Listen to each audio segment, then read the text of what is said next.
국무총리 임명을 놓고 국회에서 청문회가 있었지 않았습니까? 여러분들도 아마 간간히 지켜보셨으리라고 생각을 합니다. 저도 조금 보았는데요. 참 저명한 분들이 총리 서리로 임명을 받았습니다마는 그동안 숨겨져 있던 사적인 여러 가지 일들이 드러나면서 결국 그 총리직을 계속하지 못하는 모습을 보면서 참 안타깝게 여겼습니다. 우리나라에는 털면 먼지 안 날 사람이 아무도 없구나 하는 생각도 하게 되었고, 또 사회적으로 명망가일수록 그 인격이나 또 도덕성에 거품이 많이 들어있다 하는 생각을 나름대로 하게 되었습니다. 아마 여러분들도 비슷한 생각을 했으리라고 봅니다. 제가 그 청문회를 지켜보면서 만일 하나님이 나를 세워놓고 털기 시작하면 내가 어떻게 될까?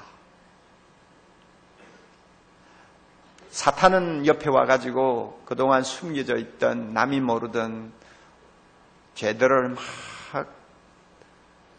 밝히면서 고자질을 하고 있는데, 하나님 앞에서 내가 그와 같이 청문회식으로 죄의 추궁을 받는다면 도대체 어떻게 될까 하는 생각을 해보았어요. 그런데 그것이 막연한 공상이 아니에요.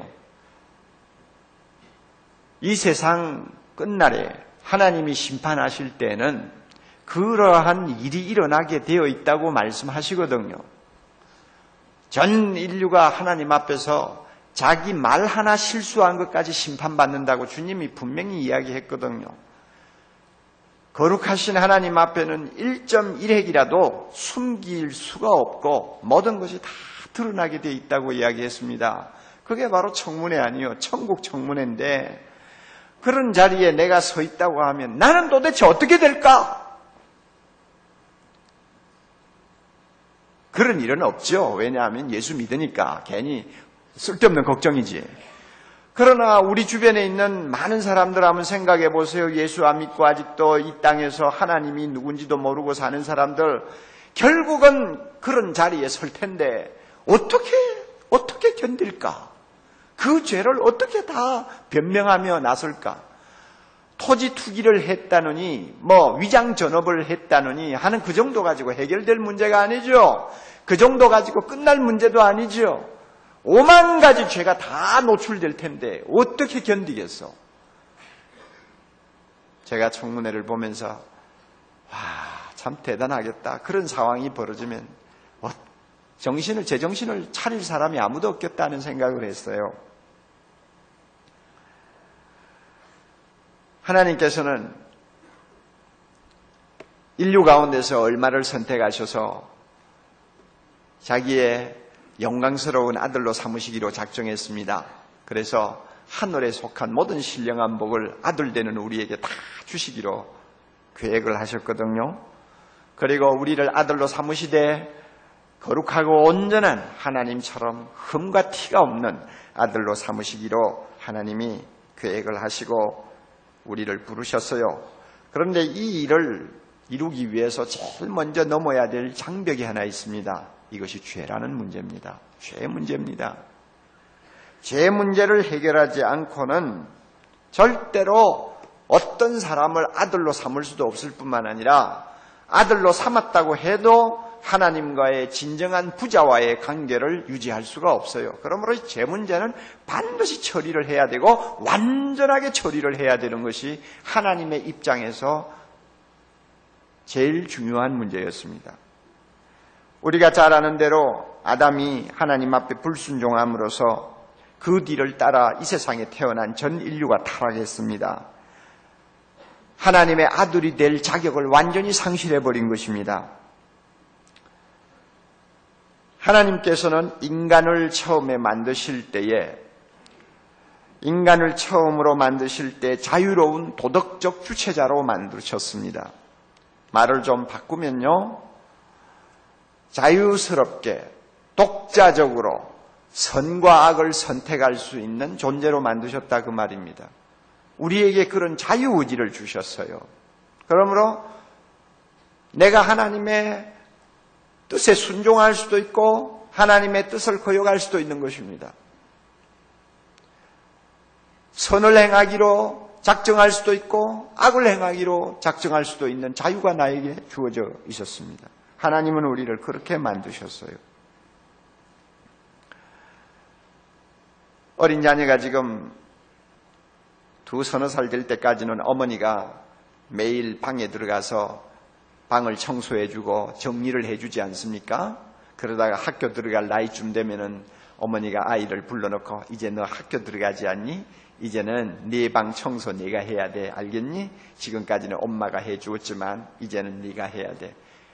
엄마가 어떻게 청소하는 거 너 잘 봤지? 너도 그렇게 해라. 책 정리랑 그 다음에 침대 정리를 이렇게 하는 거 다 봤지? 너도 그렇게 해라. 아이에게 그렇게 이야기하면 엄마 알겠어요, 하겠습니다 합니다.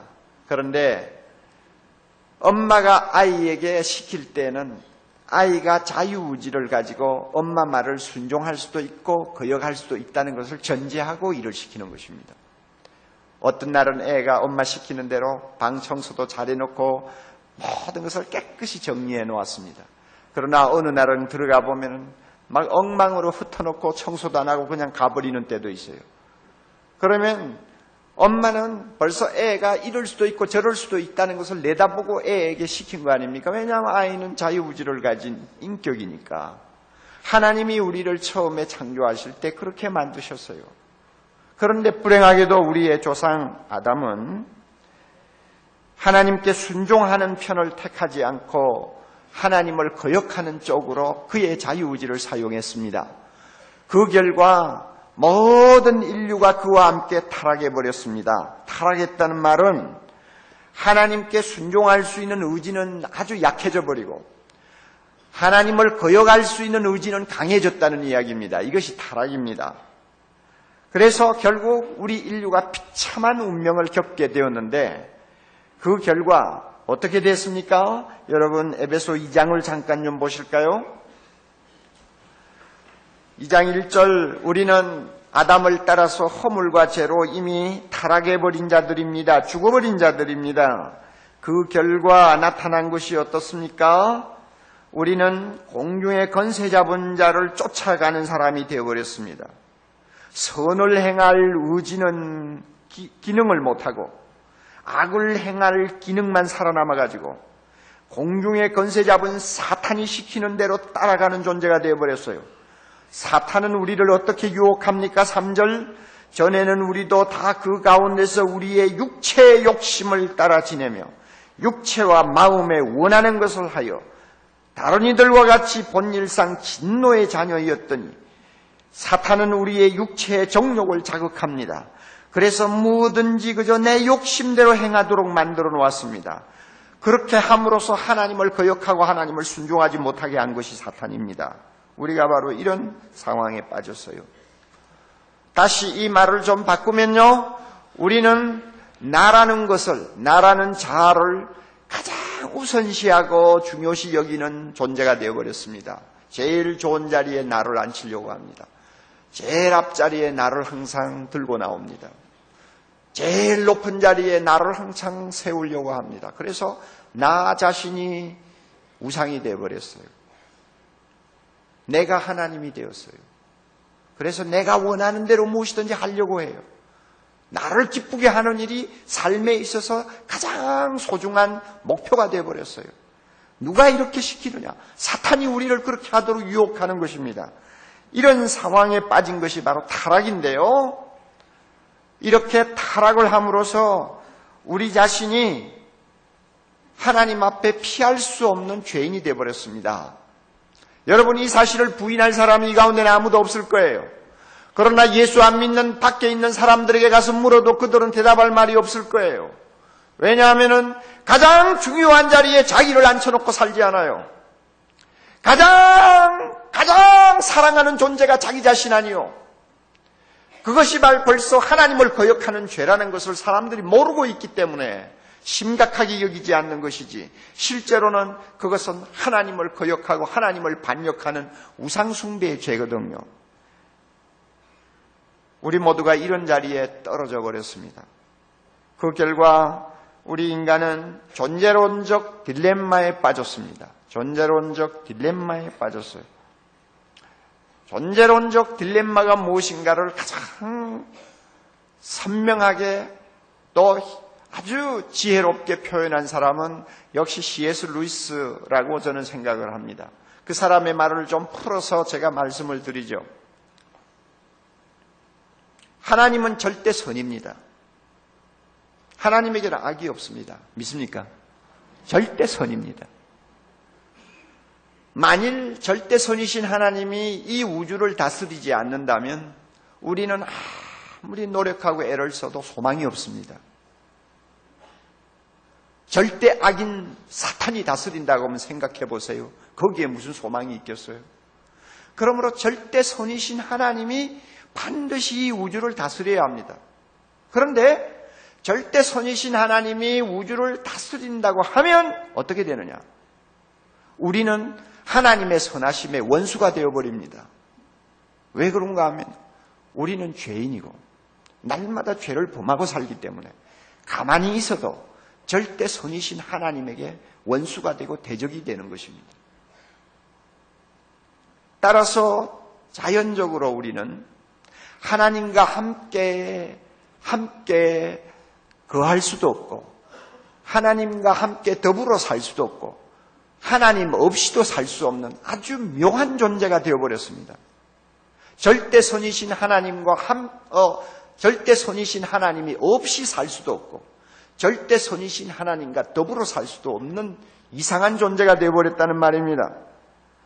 하나님은 우리에게 유일한 위안이 되는가 동시에 가장 무서운 공포의 대상이 되어버렸습니다. 하나님은 우리에게 가장 필요한 존재이면서 동시에 우리는 제일 먼저 도망하고 싶은 존재가 바로 하나님이 되었어요. 이게 딜레마 아닙니까? 죄 속에 사는 우리의 딜레마예요. 절대 선이신 하나님 앞에서의 우리의 모습이에요. 하나님 없이도 살 수 없고 하나님과 더불어 살 수도 없고 하나님은 우리에게 위안이 됨과 동시에 공포의 대상이요. 가장 필요한 분이면서 도망가고 싶은 존재. 이분이 바로 하나님이란 말이에요. 이런 딜레마에서 우리가 자유할 수 있는 길은 우리의 죄 문제를 해결받는 것입니다. 그래서 하나님을 언제든지 아버지라 부르면서 그의 품에 안길 수 있는 하나님과 나와의 관계가 아름다운 부자의 관계로 회복되는 것, 죄 문제를 해결하고 이렇게 회복되는 것, 이것만이 우리가 사는 길입니다. 그런데 여러분, 어떻게 우리의 죄를 처리하고 용서받을 수 있습니까? 어떻게 우리가 죄 문제를 깨끗이 용서받고 하나님의 아들이 될 수 있습니까? 우리 스스로 가능해요? 우리 스스로 우리 죄를 처리할 수 있습니까?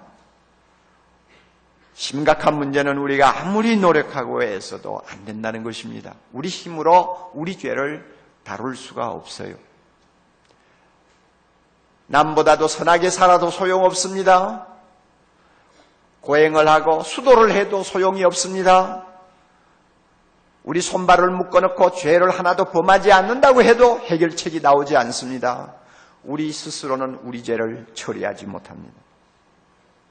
이것이 우리에게 있어서 가장 심각한 문제입니다. 알베르트 슈페르라고 하는 사람을 우리는 잘 모르는 사람입니다. 그런데 그 사람은 히틀러가 특별히 신뢰하던 신복 중에 하나였습니다.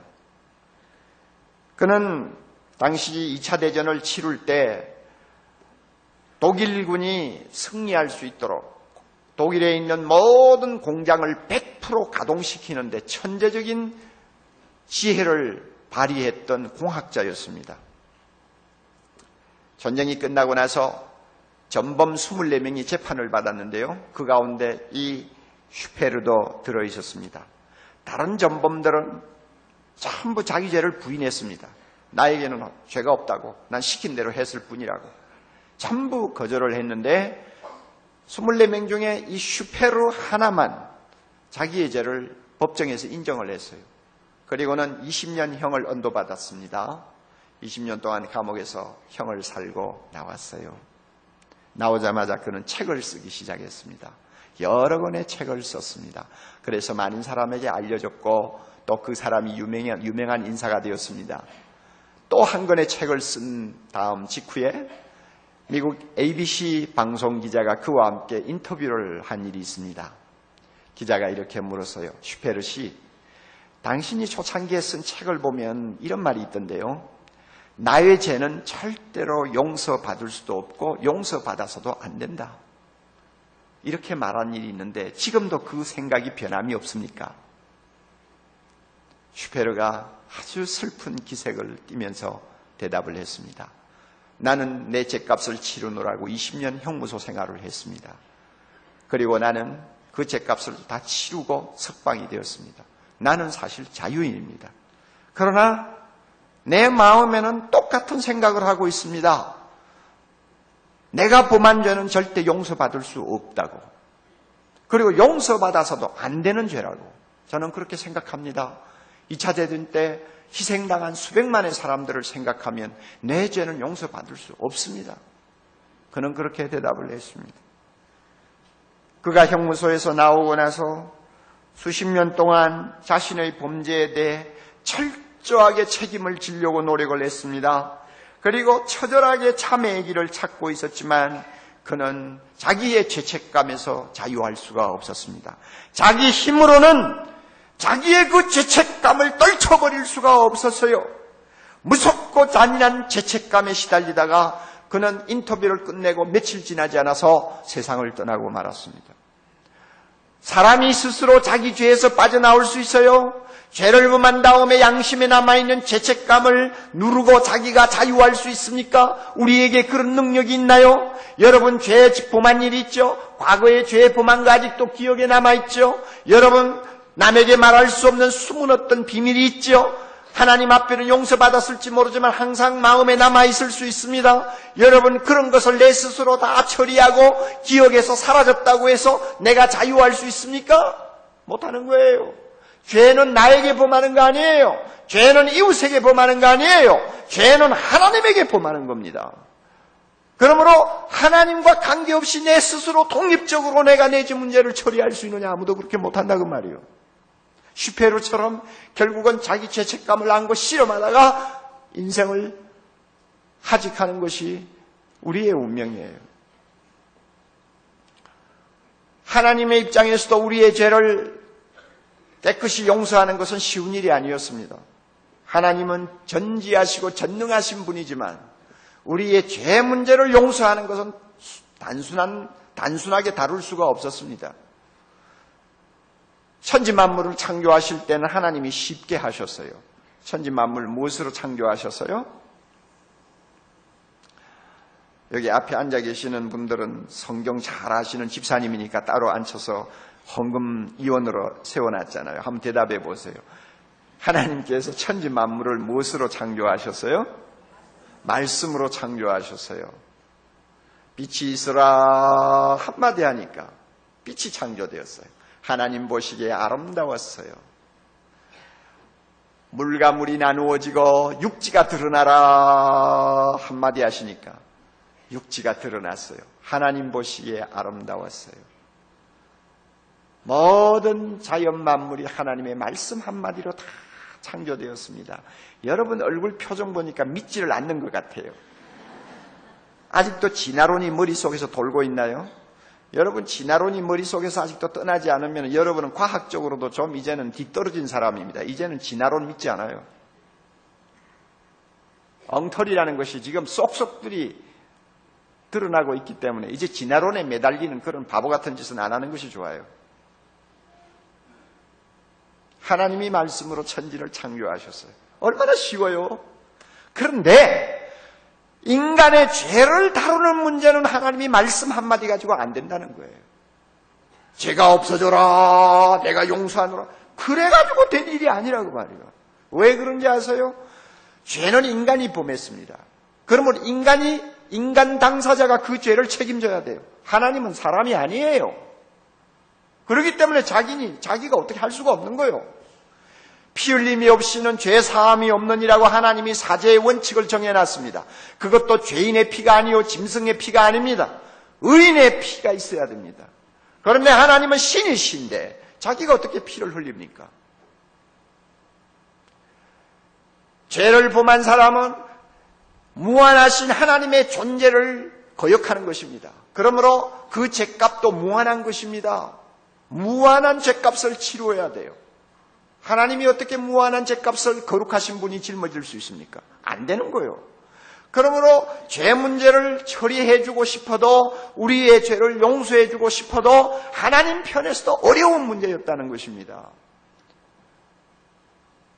하나님이 이 문제를 다루기 위해서 예수 그리스도와 약속을 하셨어요. 예수님은 하나님의 아들이십니다.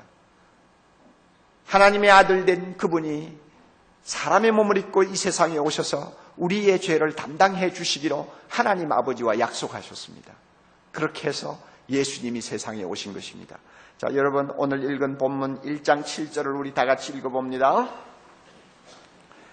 우리가 그리스도 안에서 그의 은혜의 풍성함을 따라 그의 피로 말미암아 구속 죄 사함을 받았으니 우리가 그리스도 안에서 사람이 되어 이 세상에 오신 예수님을 통해서 하나님의 풍성한 은혜를 입고 우리가 이제 죄 사함을 받는 길이 열렸습니다. 어떻게 이런 길이 열렸습니까? 예수님이 하늘 보좌를 버리시고 이 세상에 오셨습니다.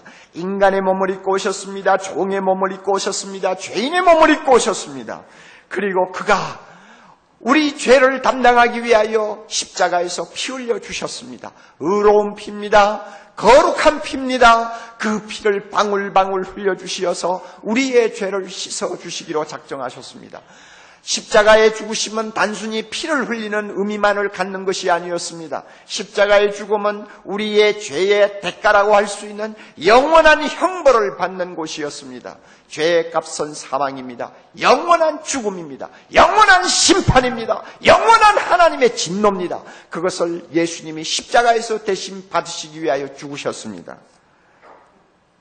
그렇게 해서 나타난 결과가 뭡니까? 오늘 읽은 본문의 구속이라고 말합니다. 구속은 옛날에 부자가 노예를 사서 자유를 주기 위해서 돈을 지불하는 것을 구속이라고 합니다. 예수 그리스도께서 우리 죄값을 십자가에서 지불하셨어요. 자기의 죽음으로 지불하셨어요. 자기 생명으로 지불하셨어요. 그래서 우리를 죄로부터 자유케 하셨습니다. 이게 구속입니다. 그 결과 우리는 모든 죄가 용서받는 영광을 누리게 된 것입니다. 우리 주님이 이 일을 해주셨어요. 이 십자가의 공로, 십자가의 은혜를 가장 잘 설명한 성경 본문 하나가 있습니다. 고린도후서 5장 21절인데요. 여러분 잘 좀 기억하셨다가 집에 가서 이 말씀은 꼭 외우실 수 있기를 바랍니다. 고린도후서 5장 21절 하나님이 죄를 알지도 못하신 자로 우리를 대신하여 죄를 삼으신 것은 우리로 하여금 저희 안에서 하나님의 의가 되게 하려 하심이니라. 다시 읽습니다. 하나님이 죄를 알지도 못하신 예수님으로 하여금, 다시 말하면 죄가 없는 예수님으로 하여금 우리를 대신해서 무엇이 되게 하셨습니까? 죄가 되게 하셨습니다. 예수님이 죄가 되게 하셨어요. 죄덩어리가 되게 하셨습니다. 죄 그 자체가 되게 하셨습니다. 왜 그렇게 하셨느냐? 우리로 하여금 예수님 안에서 하나님의 의가 되도록 하기 위해서 예수님을 죄로 만드셨다는 것입니다. 이거 십자가의 죽음입니다. 그래서 예수님은 죄인이 되어서 십자가에서 죽으신 겁니다. 루터는 이 본문의 내용을 가지고 자리 바꿈을 하셨다고 하는 말을 했습니다. 예수님의 자리에 우리를 세우고 우리의 자리에다가 예수님을 세웠습니다. 그래서 우리의 죄는 더 이상 우리의 것이 아니고 예수님의 것이 되었습니다. 예수님의 의는 더 이상 예수님의 것이 아니고 우리의 것이 되었습니다. 알아들으십니까? 못 알아들으십니까? 지금? 예, 우리 교회 성도들은 수준이 높아요. 그러니까 다 들으시는 줄 알아요. 우리 연세 많으신 분들은 한참 생각을 하셔야 되겠는데, 그래도 다시 보세요. 십자가에서 하나님은 예수님과 우리를 자리를 바꾸어 주셨습니다. 그래서 우리의 죄는 더 이상 우리의 것이 아니고 누구의 것이 됐다고? 그리스도의 것이 되어버려요. 예수님의 것이 되게 만들어서요. 그리고 예수님의 의는 더 이상 예수님의 것이 아니고 누구의 것이 되었어요? 우리의 것이 되도록 해주셨다고 말이에요. 그래서 예수님은 죄인이 되어버리고 우리는 의인이 되어버린 것입니다. 왜 그렇게 되느냐? 예수님이 십자가에서 흘리신 그 보혈의 피를 보시고 하나님께서 무조건 우리 죄를 예수님 안에서 용서해버리셨기 때문입니다. 할렐루야! 모든 죄를 다 씻어버리시고 죄 없다고 선언하셨기 때문입니다. 이런 놀라운 일을 하나님께서 십자가를 통해서 하셨어요. 믿습니까? 자리 바꿈. 이것은 참 재밌는 표현이에요. 어떤 목사님이, 미국 목사님인데 자기가 경험한 이야기를 써놓은 걸 제가 보았습니다. 결혼을 했어요. 그래서 아름다운 신부와 함께 신혼여행을 저 플로리다 아주 더운 지방으로 갔나 봐요. 갔는데 신혼여행 중에 그 도시 근방에 있는 고급 칸츄리 클럽 식당에 저녁 식사를 하도록 예약이 되어 있었습니다. 신랑 신부를 사랑하는 어떤 분이 그 식당에다가 선물로 예약을 해놨어요. 그래서 그 칸츄리 클럽 고급 식당 대단합니다. 신이 나가지고 낮에 점심도 제대로 안 먹었어요. 저녁에 많이 먹으려고. 그리고는 둘이서 이제 시간이 되어서 갔습니다. 샷줄을 잘 다림질해가지고 입고 그저 이렇게 아주 신나게 둘이서 가서 이제 입장을 하려고 지배인을 찾아서 예약을 했다고 말을 했더니 확인을 하니까 예약은 돼 있어요. 그런데 지배인이 쭉 아래 위로 훑어보더니 죄송합니다만 안 되겠는데요. 무슨 말이에요? 들어갈 수가 없어요. 왜요? 정장을 안 하고 오셨잖아요. 샤츠 바람으로는 못 들어갑니다. 이거 난감해요. 플로리다 같은 그 더운 지방에 신혼여행 가면서 정장하고 가는 사람이 어디 있어요? 양복이 없어요. 그래서 사정을 하는데 막무가내예요. 안 된대요. 규칙이 정장을 안 한 사람은 입장을 못하게 돼 있대요. 그래서 둘이서 그저 안타까워가지고 옆에서 멋쩍게 서 있는데 다른 분들은 정장을 다 하고는 팔을 끼고 전부 들어갑니다. 한 3, 40분 되니까 자리가 거의 다 예약 자리가 가득히 찼어요. 이거 야단났거든요. 그러나 길이 없잖아요. 지배인에게 마지막으로 사정을 할 수밖에 없죠. 그래서 우리가 이거 신혼여행 중인데 좀 봐주세요. 어떻게 좀 해주세요. 하고 사정을 했더니 지배인이 한참 생각하더니 안 됐는지 조금 기다리라고 그러더래요. 그리고는 그가 가서 외투 보관소에 가가지고 좀 맞을만한 양복 저고리 하나를 들고 왔습니다. 그리고 한번 입어보라고 그러더래요. 그래서 입어보았더니 소매가 좀 짧고 어깨는 꽉 끼고 색깔도 튀는 녹색이고 마음에 들지 않지요. 그럼에도 불구하고 입었어요. 입으니까 그래도 양복을 입었으니까 정장을 한 셈이 되잖아요. 들어가시라고 이래가 들여보냈대요. 그래가지고 그날 저녁에 식사를 해놓으라고 그러더라고요. 여러분 그 식당에 들어가는데도 예복이 필요했어요. 우리가 이 이야기를 들으면 예수님의 비유 생각이 나지 않습니까? 예수님은 하나님 나라를 이렇게 비유했습니다. 어떤 임금이 잔치를 차려놓고 사람들을 오라고 청했습니다. 나중에 자리가 부족하니까 사거리에 나가서 안 오겠다는 사람까지 강제로 끌어다가 자리를 다 채웠어요. 천국은 원래 그런 거 아닙니까? 예수 안 믿으려고 하는 사람도 일부러 목을 메고 끌어오잖아요. 그래서 채운다고요. 임금이 들어와서 다 자리를 둘러보는데 모든 사람이 다 예복을 다 입었어요. 그런데 한 사람이 그 가운데서 예복을 입지 않고 앉아 있어요. 친구여, 왜 예복을 입지 아니냐 했습니까? 그 친구는 유구무원이었다고 했습니다. 할 말이 없는 거예요. 왕이 신하를 불러서 이 사람을 끌고 나가. 그리고 바깥 어두운 데 집어 던져. 거기서 슬퍼함이 이를 갈미 있으리라. 영원히 예복 입지 아니한 죄값을 그가 톡톡히 치룰 것이라고 말씀했어요. 이 예복이 뭡니까? 누구 옷이에요? 예수님의 옷이에요.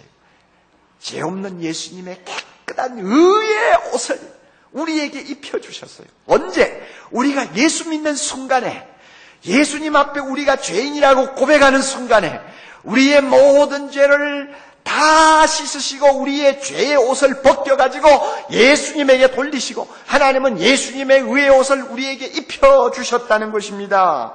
이것이 하나님이 주신 우리 놀라운 은혜예요. 그러므로 예수님이 한번 십자가에 못 박혀 죽으심으로 우리를 영원히 온전케 하셨다고 히브리 저자가 선언했습니다.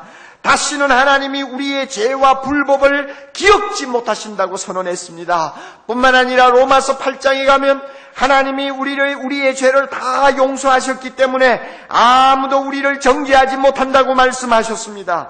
누가 하나님의 택하신 자, 하나님이 죄 용서하신 사람을 정죄하겠느냐? 의롭다 하시는 이는 하나님이시니 누가 그를 향해서 죄 있다고 말하겠느냐 그 말이에요. 하나님이 이렇게 우리 죄 문제를 깨끗이 해결해 주셨습니다. 할렐루야! 이것이 하나님이 주신 큰 축복입니다. 여러분, 이렇게 죄 용서함을 받는 복을 누린 우리가 어떻게 하나님 앞에 반응을 보여야 되겠습니까? 적극적으로 뜨거운 가슴을 가지고 하나님 앞에 우리의 반응을 보여야죠. 적어도 3가지 반응이 꼭 따라야 됩니다. 여러분 예수 믿고 죄 용서받았다는 거 믿습니까? 꼭 3가지 반응은 따라야 됩니다. 여러분 예수님의 의의 옷을 내가 입었기 때문에 하나님 앞에 나는 언제나 의인으로 설 수 있다고 하는 믿음이 있습니까? 그렇다면 3가지 반응은 반드시 여러분이 하나님 앞에 보일 수 있어야 됩니다. 첫째는 항상 감격하고 감사하고 기뻐하는 것입니다. 죄 용서받은 거 생각만 하면 그냥 자다가도 일어나서 찬송할 수 있을 만큼 우리의 가슴이 감격으로 넘쳐야 됩니다. 저는 가끔 그럽니다. 하나님 아버지, 내 죄가 다 어디로 갔습니까? 하나님 대답합니다. 나는 못 찾겠어. 다 잊었어. 아무리 뒤져도 없어. 여러분도 그런 음성 들어요? 하나님, 내 많은 죄가 다 어디 갔습니까? 찾을 수 없다고요? 잊으셨다고요? 여러분, 이런 음성을 여러분이 한번 들어보세요. 얼마나 우리 가슴이 뛰겠는지. 제가 자주 이야기하는 것 있지 않습니까? 제 이름 보세요. 옥한흠. 지독하게 못난 이름이죠. 한이 없이 흠이 많은 뭐요? 옥이요. 죄인 중에 괴수요. 맞아요, 안 맞아요? 한문이 어떻게 됐든 상관없어요, 그냥. 한이 없이 흠이 많은 옥이라 말이요, 구슬이라 말이요. 이거는 흠이 많으면 쓸모가 없는 거예요. 그러나 예수 믿고 내가 예수님의 의의 옷을 입고 난 다음에는 한 개의 흠도 없는 옥이 됐잖아요. 할렐루야. 얼마나 좋아요. 저는 예수님의 십자가를 생각할 때마다 한이 없이 흠이 많은 옥이 한 개의 흠도 없는 옥이 되었으니 누가 나를 이렇게 만드셨는가? 하나님이 나를 그렇게 만드셨어요. 이게 감격이 아닐 수가 없죠. 예? 여러분에게도 이와 같은 감격이 있어야 합니다. 189장에 보면 재미있는 참 은혜스러운 찬송이 있지 않습니까? 금이나 은같이 없어질 보배로 내가 속지 안 받은 거 아니에요? 돈 주고 내가 깨끗함을 받은 거 아니에요? 하나님 앞에 돈 뭉치 들고 가서 내가 이렇게 용서받은 것 아니에요? 어린 양 예수 그리스도의 피로 내가 속죄함을 받았다, 이렇게 선언을 합니다. 나 같은 죄인이 용서함 받아서 주 앞에 옳다함 얻음은 어린 양 예수. 다시 한번 해봐요. 나 같은 죄인이 용서함 받아서 주 앞에 옳다함 얻음은 확실히 믿기는 어린 양 예수의 그 피로 속죄함 얻었네. 다시 한번 나 같은 죄인이 용서함 받아서 주 앞에 옳다함 얻음은 할렐루야.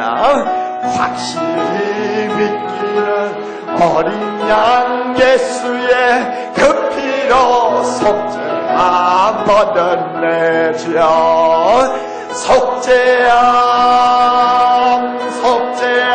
속죄야 주 예수 내 죄를 속했네. 할렐루야 소리를 합하여 함께 찬송하세. 은비로 속죄함 얻었네. 할렐루야 소리를 합하여 함께 찬송하세. 그 피로 속죄함 얻었네. 이런 찬송이 우리 가슴에서 항상 스며나야 합니다.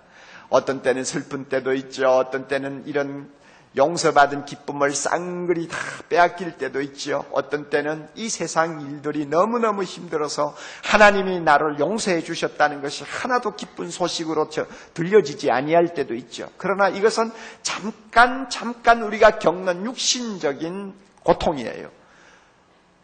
이 육신적인 한계를 조금만 뛰어넘으면 우리는 나 같은 것이 이렇게 용서받고 하나님 앞에 언제든지 의인으로 설 수 있게 되었고 거룩하고 흠이 없는 하나님의 아들로 설 수 있게 되었다는 사실을 생각하고 묵상할 때마다 어떤 상황에서도 기뻐할 수 있고 감사할 수 있고 찬송할 수 있는 충분한 이유를 갖고 있습니다.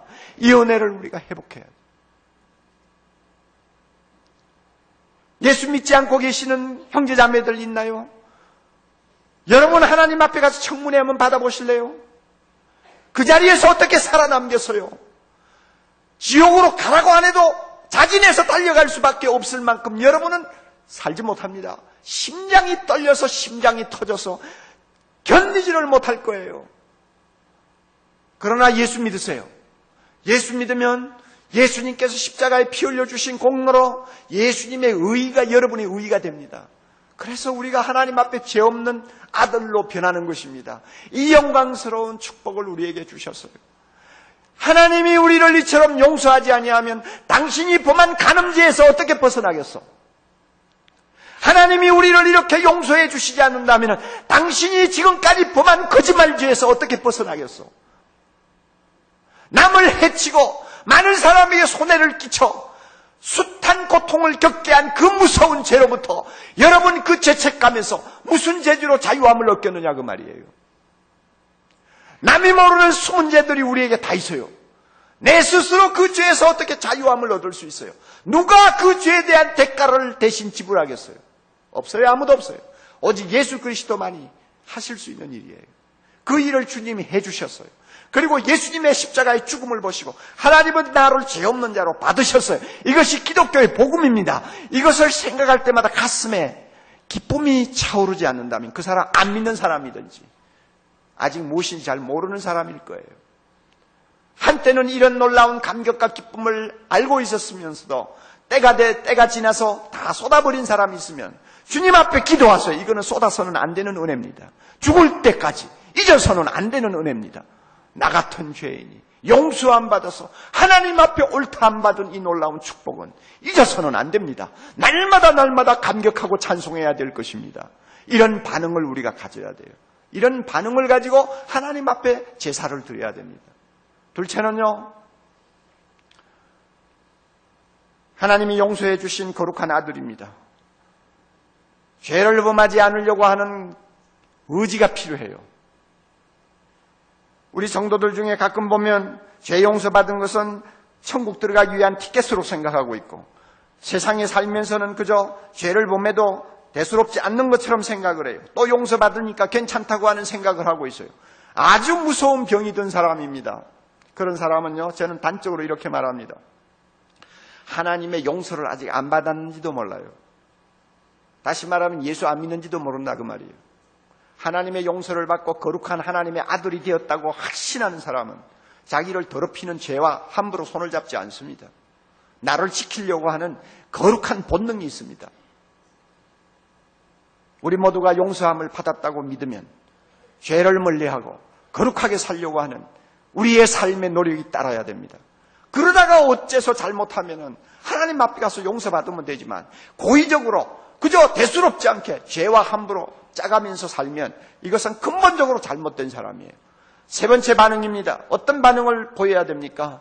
이 좋은 소식, 죄 용서받고 구원받는 이 좋은 소식, 나만 알고 있으면 안 됩니다.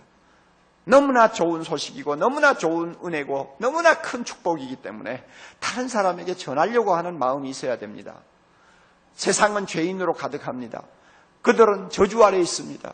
가만히 내버려두면 그들은 죄값을 지고 영원히 심판받을 것입니다. 그런 사람들에게 살아날 길이 있다는 것을 이야기하는 것만큼 복된 소식이 어디 있습니까? 당신 죄 용서받을 수 있다는 것을 이야기하는 것만큼 그들에게 큰 소식이 어디 있느냐 그 말이에요. 그러므로 우리는 복음을 전해야 합니다. 주님이 선언하셨어요. 죄 사함을 얻게 하는 회개가 예루살렘으로부터 시작하여 모든 족속에게 전파될 것이 기록되었으니 너희는 이 모든 일의 증인이라고 그랬습니다. 제자들에게 하신 말씀이 바로 우리에게 하신 말씀이에요. 죄 사함을 받게 하는 회개가 예수 그리스도의 이름으로 온 세상에 전파됩니다. 지금 전파되고 있습니다. 그 복음을 듣는 자들이 모든 죄로부터 회개하고 돌아와서 용서받는 축복이 오늘도 전 세계 도처에 일어나고 있습니다.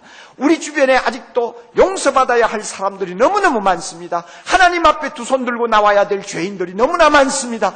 그분들을 그대로 내버려두고 우리끼리만 용서받았다고 뛰고 찬양하면 안 됩니다. 그들에게 이 복음 전해야 합니다. 여러분 가정에 하나님의 용서가 필요한 사람 없습니까?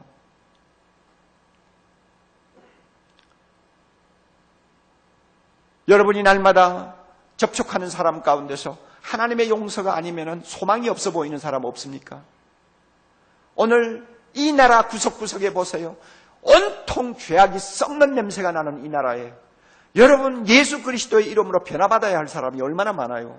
이런 사람을 놓고 우리가 그들에게 이 좋은 구속의 복음, 속죄의 복음, 죄 용서의 복음, 하나님의 거룩한 아들 되는 이 복음을 전하지 않는다면 우리는 하나님 앞에 큰 죄인이 될 수 있습니다. 대각성 전도 집회를 앞에 두고 좀 더 우리가 정성을 다하고 열심을 다해서 이 영광스러운 복음을 모르는 자들에게 전하는 은혜가 있기를 바랍니다. 그래서 이번 대각성 전도 집회는 참으로 죄 용서함을 받은 자들이 이 자리에서 춤을 덩실덩실 추면서 하나님 앞에 영광과 찬양을 돌리는 생명의 축제가 될 수 있기를 바랍니다. 다 같이 기도하십시다.